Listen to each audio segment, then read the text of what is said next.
All right. Get the Ruck out here. Go for a little ride. A little walk, actually. All right. Let's see if we can't put in a couple miles. This Ruck on here.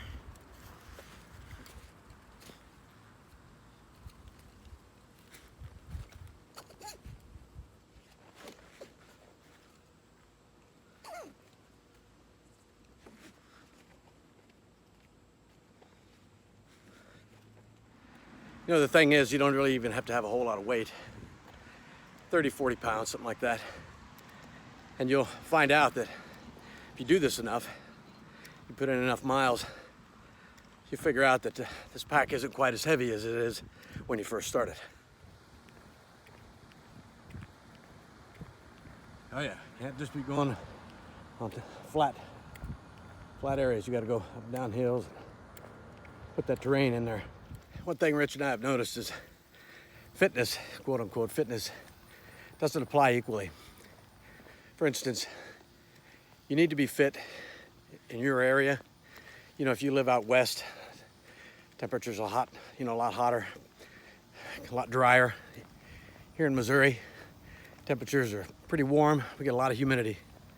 You know, we've got a lot of rural areas, a lot of woods, things like that, but we also have some asphalt jungles too. So the big thing is just get acclimated. Get acclimated to where you live. Other thing to keep in mind, you should do this all year long, not just in the summer when it's comfortable. You know what I mean? It's hot, obviously, but you know, not many people like cold weather. I don't like it. But you know, things jump off. You never know when it's going to happen. And so you got to kind of be acclimated to all sorts of weather, all kinds of climate in your area.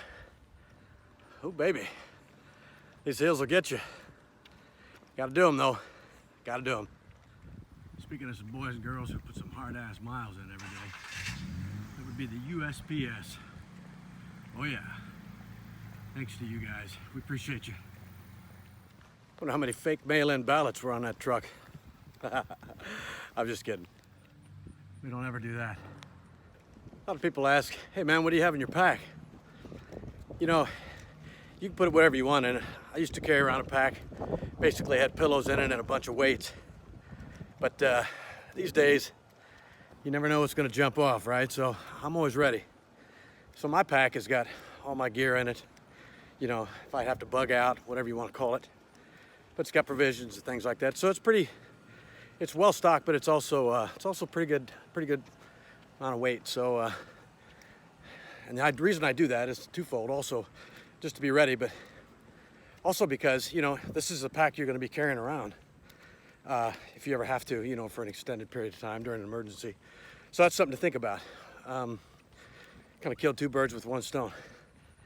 Of course, you can always alternate a pack with something that's job specific for you. If you're a firefighter, you know, carry some hose around if you want.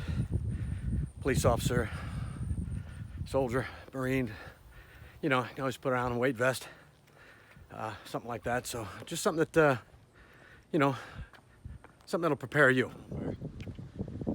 Lots of concrete. I need a shower tonight. Okay, coming up on the end of it here. About a mile and a half. About the same amount Rich put in earlier this morning. That's good though. You know, you can go in the mornings, you can go in the afternoons. All times of day is actually best. You kind of get used to all, you know, all elements, all weather, that kind of thing. But it's just about being consistent. It's about putting the time in. You know, there's no sense in I'm walking 15, 20 miles in one setting and then not doing anything again for 6 weeks, you know. You get a mile and a half, 2 mile in it every other day, something like that, and that's good. All right, till next time, it's JD. I'll see you.